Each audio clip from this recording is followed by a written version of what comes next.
कि हम कंपैरिजन करेंगे इंडिया एंड पाकिस्तान का कि 2022 से लेकर 2023 तक कितनी तरक्की की है पाकिस्तान ने और इंडिया में, कौन सबसे आगे गया, कौन सबसे पीछे रहा, इस दौर की हम लोग डिस्कशन करेंगे।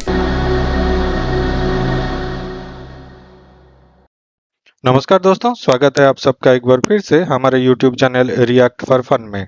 एशियन डेवलपमेंट बैंक ने ये प्रेडिक्ट किया है कि 2023 फाइनेंशियल ईयर में इंडिया का ग्रोथ 6.4% है, जबकि पूरी दुनिया ये डर रही है कि बहुत बड़ा फाइनेंशियल क्राइसिस आने वाला है 2023 और 2024 में। 2022 में इंडिया का फाइनेंशियल ग्रोथ 6.8% था, जबकि 2024 में ये ग्रोथ रेट 6.7% तक होने का अनुमान लगाया जा रहा है।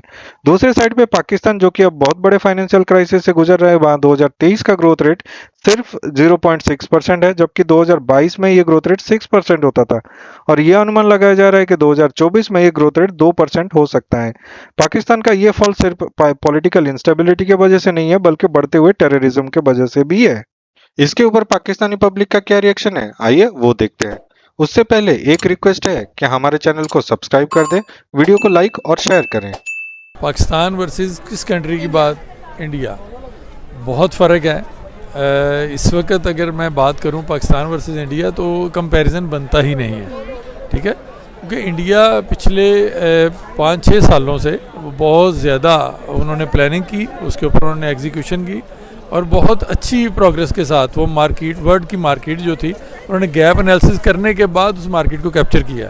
तो पाकिस्तान तो देखिए पिछले 4 सालों से अगर हम कंपैरिजन करें तो हम तो अपनी इकोनॉमी को स्ट्रॉन्ग नहीं कर सके, अपने पाँव पे खड़े नहीं हो सके, तो हमने कंपैरिजन किसी मुल्क के साथ क्या करना है। बड़ी जल्दी मान गई ये बात। हमने तो सिर्फ गवर्नमेंट किसको आ रही है, किसको जा रही है, किसको मिल रहा है, किसको नहीं मिल रहा, बस यही देखा है। देखिए मैंने पहले भी बात की कि वो लोग एज ए नेशन इस वक्त बहुत ज़्यादा तरक्की करने के लिए प्लान कर रहे हैं और वो उस जो प्लानिंग करते हैं उसके साथ साथ वो उसके ऊपर एग्जीक्यूशन भी कर रहे हैं, ठीक है। हमारे मुल्क में तो इस वक्त कोई प्लानिंग है ही नहीं। देखें अगर मैं बिज़नेस की बात करूं तो हमारी बहुत सारी इंडस्ट्रीज़ यहाँ से ख़त्म होगी पाकिस्तान से, कुछ बांग्लादेश में चली गई, कुछ किसी और कंट्रीज़ में चली गई, थाईलैंड में चले गए लोग, ठीक है। तो जबकि ऑन द अदर हैंड अगर मैं देखूँ तो इंडिया के अंदर तो दूसरे कंट्रीज से लोग आके वहाँ बिज़नेस स्टार्ट कर रहे हैं, तो हमारे मुल्क से लोग उठ के जा रहे हैं, तो इसलिए कंपैरिजन तो हम बना ही नहीं सकते ना किसी सूरत भी। ये सवाल तो वैसे बड़ा अजीब सा है, क्योंकि हमारे मुल्क ने बिल्कुल तरक्की नहीं, कि नीचे डाउन हुआ है और वहाँ से देखें उन्होंने कितनी तरक्की कर, क्योंकि हमारे हुक्मरानों का मसला है। अब देखिए आप कितने इंटरव्यू सारे कर चुके हैं, मगर बात वहीं पे आ जाती है कि अवाम कितनी तंग है। कभी ज़िंदगी में ऐसे नहीं हुआ था जो अब हो रहा है। लगता है हमारा मुल्क बिक चुका है, मैं तो यही कहूँगी। इससे आगे मैं और कुछ नहीं कह सकती, क्योंकि बेबस है सारी अवाम भी और हमारे हुक्मरान तमाशा देख रहे हैं। सारे बेचारे अच्छे से अच्छे, बुरे से बुरे का बहुत बुरा हाल है। कैसे कैसे लोग रहते हैं यार यहाँ पर।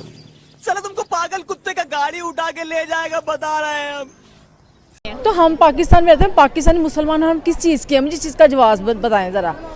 मुसलमान तो वही है ना, बहन भाई मिलजुल के रहें, महंगाई को कम करें। आईफोन के जो भी मर्जी बंदा फिर खरीद सकता है। फ़ोन तो ज़रूरी तो नहीं है इतना कि बंदा रख ले, कारोबार के लिए ठीक होता है। मगर जस्ट मैं आपको एक ही बात कहूँगी कि ये हमारे हुक्मरान की सारी जो उन्होंने बेड़ा गर्क कर दिया, हर चीज़ का, अवाम का, बच्चों का, कारोबार का, क्या करें। वो मजाक उड़ा रहे होंगे हमारी ऑपोजिट, हमारी वो जो कौम है वो कह रही है क्या हाल है इनका, ये मुसलमान है और हम देखो हम नॉन मुस्लिम है, हम कितनी तरक्की कर गए हैं।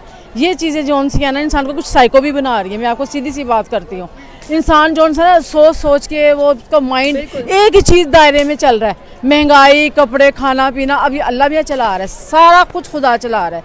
हमारा आपका कोई भी मसला नहीं है, बस।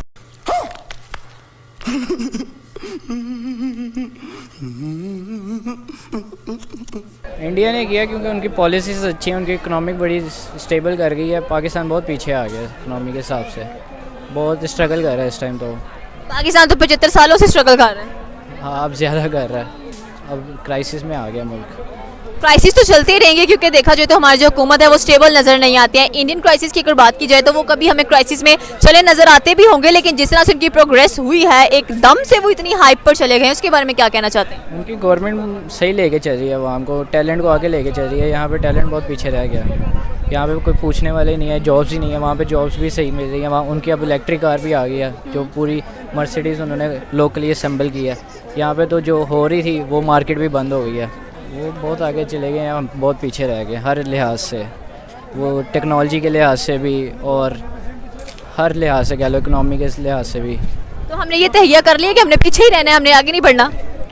अब आगे बढ़ने के लिए तो कुछ चाहिए ना, पीछे कुछ रहते ही नहीं। अब तो हमें क्या इंडिया से सीखना चाहिए या जलना चाहिए उसे? सीखना चाहिए जो बात है, जलते क्यों हैं?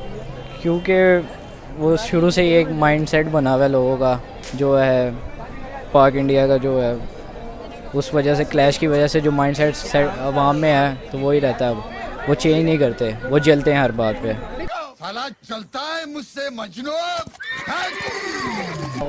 इंडिया में अब यहाँ पे पाकिस्तान में कुछ है ही नहीं। स्टूडेंट्स को जॉब मिलती भी है तो इतनी नहीं मिलती कि वो सही से रह सकें जो उनकी डिग्री के हिसाब से है, तो इसलिए यहाँ के बाहर चले जाते हैं। और इंडिया में इंडस्ट्रीज़ बहुत लगी हैं और इधर जो इंडस्ट्रीज़ थी वो भी बंद हो रही हैं अब, तो लोगों ने बाहर ही जाना है। नो डाउट इंडिया ही आगे नज़र आई है। अब इसकी बेसिकली वजह ये है कि मतलब पाकिस्तान के जो लोग हैं वो खार में इस बात को एक्सेप्ट नहीं करते कि इंडिया हमसे ऊपर है, पर नो डाउट अगर आप इंडिया को देखें हर लिहाज से तो इंडिया ऊपर है। जैसे अब इंडिया की करेंसी देख लें आजकल वो कितनी ऊपर जा रही है, तो यही वजह है कि मतलब पाकिस्तान के लोग इस चीज़ को पता नहीं क्यों नहीं एक्सेप्ट करते, पर एक ये बिटर ट्रूथ है कि इंडिया हमसे काफ़ी ऊपर है हर लिहाज से। सही पकड़े हैं।